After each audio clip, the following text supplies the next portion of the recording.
Hi everyone, I am Teresa.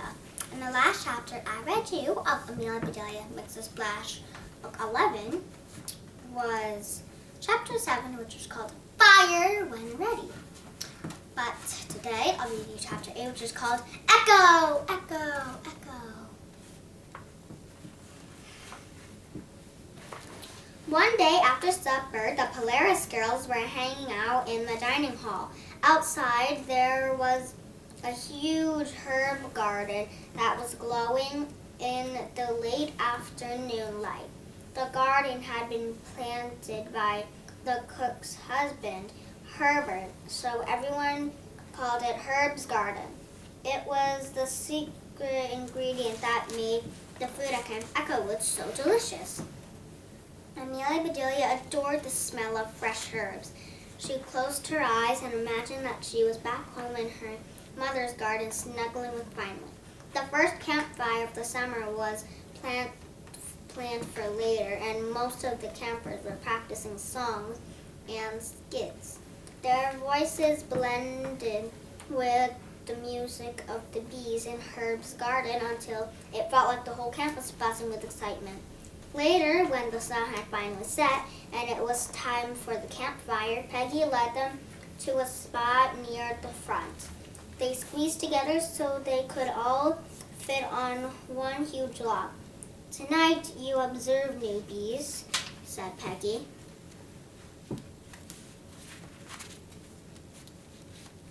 These are scribbles.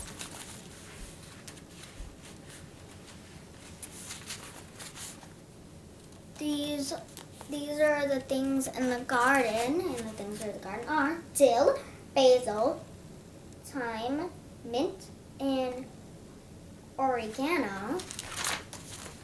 And these are bees buzzing and flying.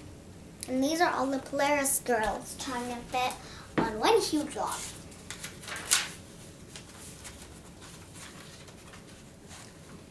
Next time you can do a skit for the camp.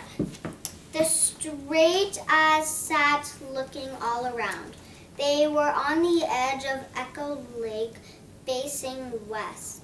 Right in front of them were two long cabin fires about 4 feet tall, ready to be lit. Alice pointed at the closest one and said, "Hey Alicia, look! There is a teepee inside it and eat." That was Alicia's idea.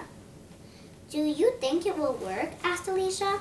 Once the sun dipped behind the mountain on the other side of the lake, Camp Echowood got dark very quickly.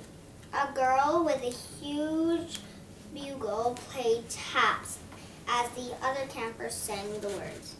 "Day is done, gone the sun." Amelia Bedelia thought it was the most beautiful song she had ever heard. So simple, perfect for being in nature. When the final bugle note had faded across the lake, Melody came forward. She explained that a new campsite suggested that an improvement to the campfire design, so Miss Evans had asked that she liked both fires tonight. "Alicia, please join me," said Melody. "The straight as stick together," whispered Alicia to the other Polaris girls. "Come on." The Polaris girls tried not to look at or even think about all the other campers staring at them.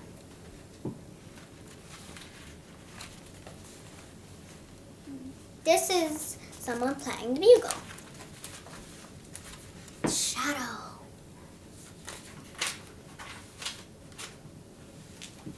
Amelia Bedelia crossed her fingers as Alicia whacked the steel with a piece of flint. A shower of sparks hit the tinder, setting it ablaze in a few seconds.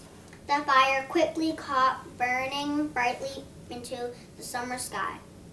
Melody led the applause as the girls went back to their log.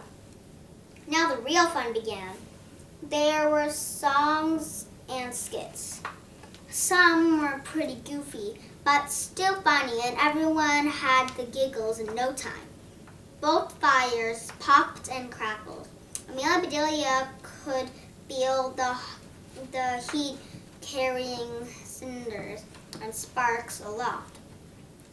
She looked up at the little yellow and white light. It was hard to tell which were sparks and which were stars. At the end of the evening, Melody and Peggy helped everyone make s'mores, and then Miss Evans told a story about the early days of the camp and how it had been hard to get the camp off the ground. Amelia Bedelia munched on her s'more and looked around at the lake, the distant mountain, the softly glowing fire, and her new friends.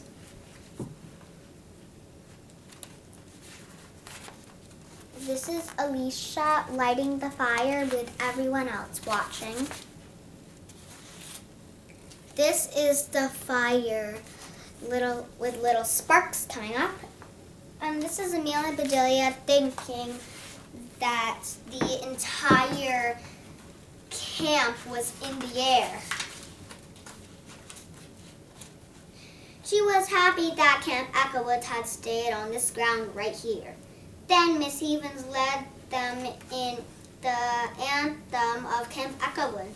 All the girls stood up and put their right hands over their hearts as they sang, E's for living enthusiastically, C's for our camaraderie, H is for a life in harmony, O is for our oath we pledge to thee.